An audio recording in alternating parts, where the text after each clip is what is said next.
तसेच सर्व विद्यार्थ्यांना आणि विद्यार्थ्यांना स्वातंत्र्याच्या शुभेच्छा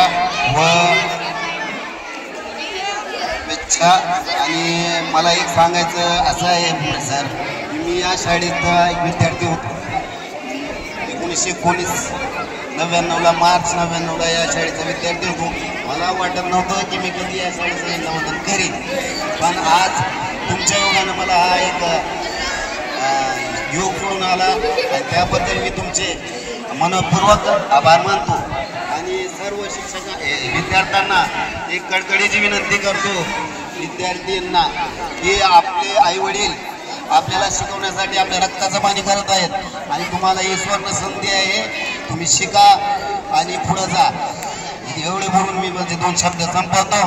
जय हिंद, जय महाराष्ट्र। एक काळापूर्वी आपण या शाळेत विद्यार्थी म्हणून होतात, आज प्रमुख पाहुणेमध्ये आज आपण इथं उपस्थित आहोत, कसं वाटतंय?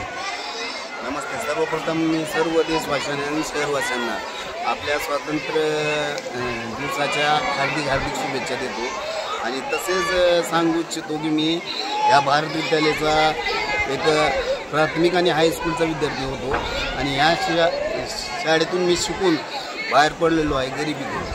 आणि त्याबद्दल ह्या शाळेचे हेडमास्टर भुंबळे सरांनी मला प्रमुख पाहुणे म्हणून इथं ध्वजारोहणासाठी बोलवलं, त्यांचा मी मनपूर्वक आभार मानतो। व तसेच माझ्या जीवनातील हा अत्यंत ही आनंदाचा एक क्षण आहे की मी विसरू शकत नाही, कारण की मी आज ज्या शाळेत शिकलो त्या शाळेचा आज मी ध्वजारोहण केलं आहे, त्याबद्दल मला भुंबळे सराचे खूप आभार मानतो। आणि काही मला तांत्रिक अडचणी आता मुख्याध्यापक साहेबांकडून काढल्या आहेत की कचरा डिपू आणि शाळेचा परिसर असल्यामुळे आणि कचरा डिपूचा कचरा रोडवर येत आहे आणि इथं पाणी थांबत आहे आणि प्रशासन त्याच्याकडे दुर्लक्ष करत आहे।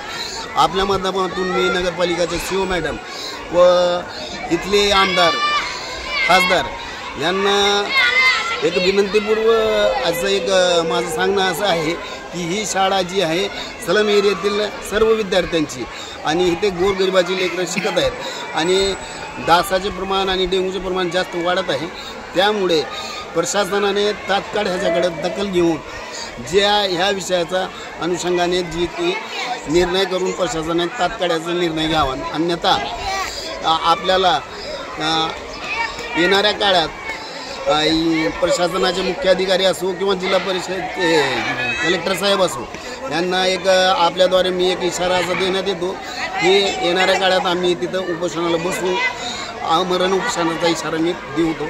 आणि एकदा स्वातंत्र्य दिवसाच्या हार्दिक शुभेच्छा। जय हिंद, जय महाराष्ट्र।